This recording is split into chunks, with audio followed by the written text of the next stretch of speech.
Example problems to do today. Do them now in every way. Okay, here we go. So we got a momentum question. Now check this out. I love kind of showing how to do these problems because it's just nice to sort of show you a solution based on what we do on the IB. So I gotta tell you, this is gonna be conservation momentum question, and just whenever you see two masses, that's just how it's gonna be. So here, I'm going to treat this thing as having a total momentum of 3m times v. And what's going to happen is it's going to split into two pieces. So 2m ends up having a final velocity of 0, and m ends up having its final velocity. And so we have 3mv initial equals mv final. There's going to be some cancellation, and then we realize, oh, it's got to have 3 times the speed in order to do it. So I worked that out here, but I wanted you to just kind of see how I'm thinking about it. Now here, man, this is one of those questions. It's totally true, but it's just not useful.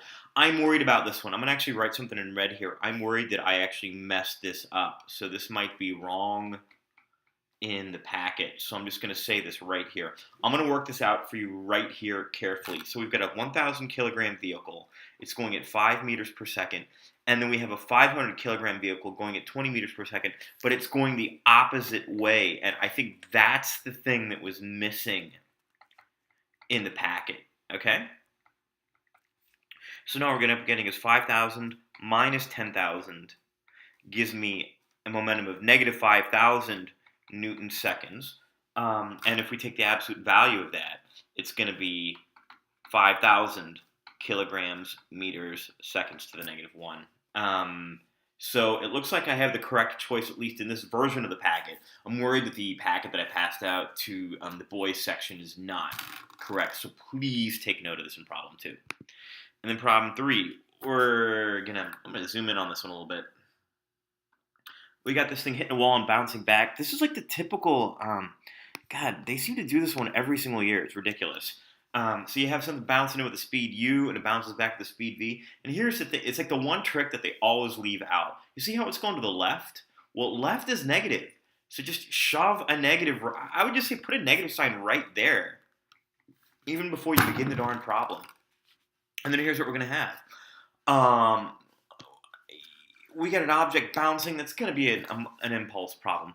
Now, they're asking for the average force, so I don't know. I mean, I guess I could do F delta T equals delta P, which is how the IB writes it, and that's F delta T equals MU minus, or F delta T equals MV minus M. I'm going to be a little bit obnoxious here, and I'm going to put this thing in quotes. So this is going to be M times U in quotes. Why in quotes? Because I'm going to substitute something in there. I want to be clear. This is going to be F delta T is MV minus M times the negative U that it was originally going at.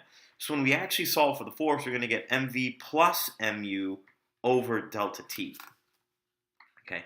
This trick is the thing they do all the darn time. I'll just tell you right now, I'm putting this on your test. Okay. Some version of this is going to be on your test. It's going to be on there. Okay. Let me put a star here. I'm just going to write on your test. I figure you guys could use a break anyway, right? With this crazy week. So there's your gift from me to you. Happy holidays. Merry Christmas. Enjoy. Okay. I can say that word. Christmas. All right. Anyway. We're keeping it awkward. All right. Problem number 4. Conservation momentum and impulse momentum. What is even going on here? So, they ask about momentum change, which means impulse is involved. So let's see. How will the momentum changes of the vehicle compare in the collision? This is actually a third law question. Remember, how do we come to conservation of momentum? It comes from the force of the car. The truck equals the force of the truck on the car with a negative sign in front of it. So what that means is the impulses are the same. And therefore, the change in momentum will be equal and opposite. That's how we get to choice C.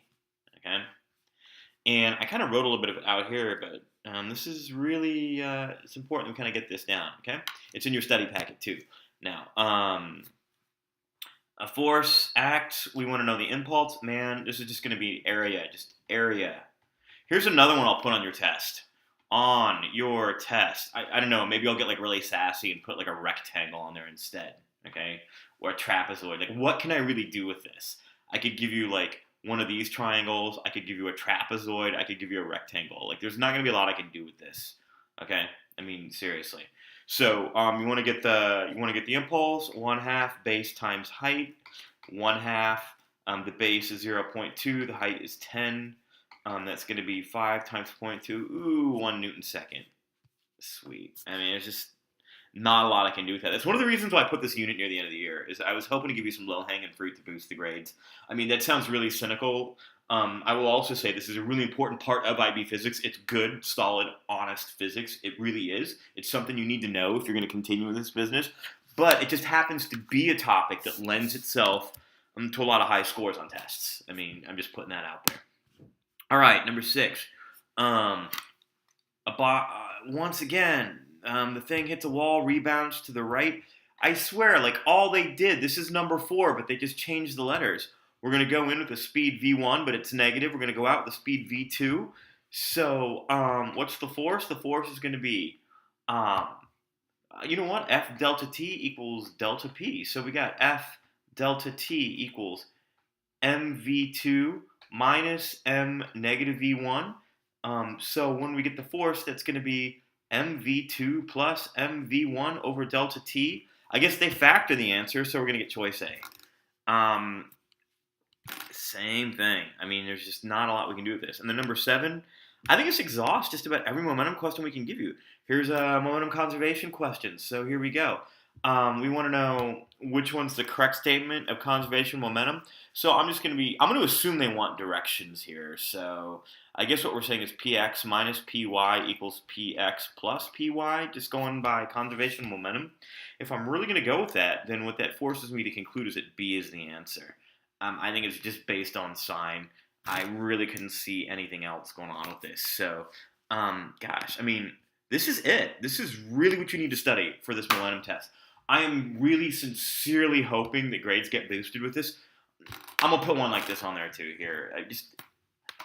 How to say it. These 7 questions are really good to study. Like, get them learned, and I think you'll be in good shape.